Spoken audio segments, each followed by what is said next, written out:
Welcome to Your Medicare Minutes. We're going to talk about how to handle higher premiums, penalties, and billing issues.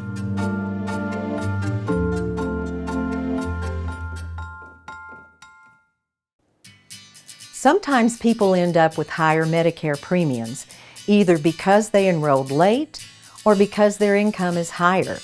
The good news? You always have the right to appeal.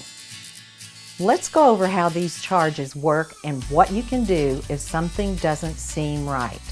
If you delay signing up for Medicare Part B, you might owe a 10% penalty for every full year you waited, unless you had coverage from your or your spouse's current job, or you qualify for a Medicare savings program. This penalty usually gets added to your monthly premium. However, if you have Medicare because of a disability and are paying a penalty, it goes away when you turn 65. You can appeal the penalty through Social Security. Look for instructions in the letter that explains your penalty. You can appeal it if you think you had coverage by Part B or job-based insurance and shouldn't have been penalized. You believe the penalty was calculated wrong. It's important to remember that being unaware of the requirement to enroll in Part B usually won't work as a reason to remove the penalty. If you delay enrolling in Medicare Part D drug coverage, you'll owe a 1% penalty for every month you waited, unless you had creditable drug coverage, which is coverage as good as Medicare's. You can prove that no one gave you clear info about whether your coverage counted. You qualify for the Extra Help program. The penalty is based on a national average premium, which is about $36 a month in 2025. So it won't change if you pick a cheaper plan. This penalty is added to your monthly bill unless you qualify for an exception.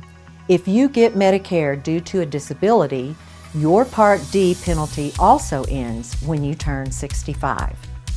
To appeal, send the completed form that came with your penalty notice, usually from your drug plan, plus any evidence to C2C Innovative Solutions, the company Medicare uses to handle these appeals.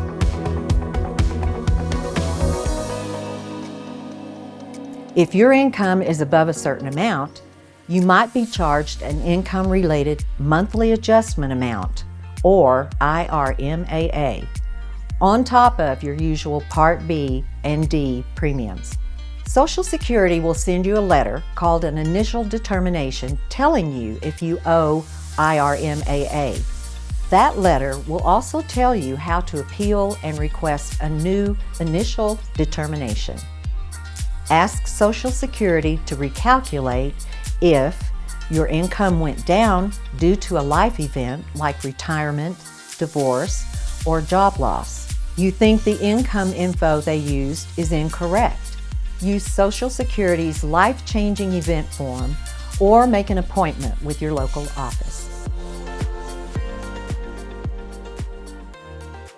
Doctors and billing departments can make honest mistakes, and those errors can cost you. That's why it's important to check your Medicare statements against your own records. Always check if you were billed for a visit you didn't have, if the charge matched the service you actually received, if you were billed for more medication or services than your doctor ordered. You can call your provider to fix it. But if they won't correct it, or you notice a pattern of problems, contact your Senior Medicare Patrol, or SMP. Your SMP can help you spot and document billing errors and report fraud or abuse to the right authorities. They also offer free tools like My Healthcare Trackers to help you keep everything organized. That concludes this edition of Your Medicare Minutes. I'll be back with more helpful information on Medicare, aging, and being prepared in the next episode.